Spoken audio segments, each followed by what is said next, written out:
안녕하세요. 저는 나이지리아의 이보족 문화를 소개하려고 이 자리에 섰습니다. 제 이름은 캔위니입니다. 오늘은 필이 불러온 소녀라는 이야기를 들려드리겠습니다. 끝까지 함께 해주시면 감사하겠습니다. N'oge gara aga, mmiri kwụsịrị izo, ala gbawara, osisi kpọnwụrụ, nri kọrọ. N'otu obere obodo, nwata nwanyị aha ya bụ Ada. O lere anya ka nne ya na-esi nri, mana o nweghị ihe dị n'ime ite. Nwoke na nwanyị, okenye na nwata, ha niile chere ka mmiri bịa. Ha kpere ekpere, chụọ àjà, mana mmiri ezoghị.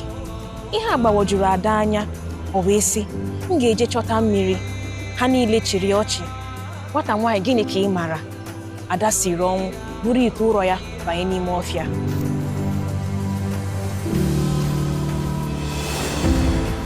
N'ime ọzara, o zutere ngwere agụụ na-agụ. Ngwere sị ya, biko nyere m aka. Ada wee nyebiri ya ji. Ngwere sị ya, daalụ, ihe ọma ga-abịara gị.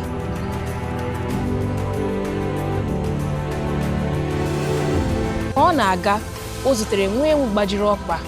Ada wee were ịchafụ isi ya kechie ya ọkpa.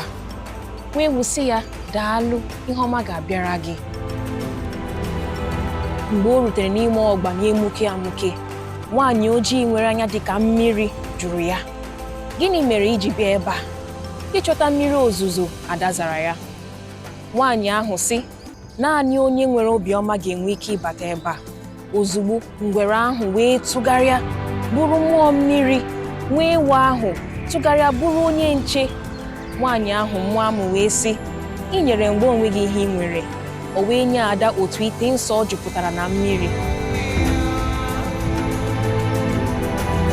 Mgbe Ada rutere n'ụlọ, o buritere ite ahụ elu. Eluigwe jiri kpụrụkpụrụ gbakọrọ. Egbe eluigwe dara gbụgba gbụgba.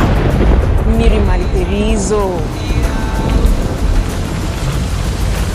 Ndị mmadụ gbawara egwu na-eti sị, nwata mmiri, nwata nwanyị kpọtara mmiri. Ma ruo ụbọchị taa, mgbe ọbụla urukpuru gbakọrọ, ha niile na-echeta Ada, nwata nwanyị nwere obiọma. Daalụ maka ikiri.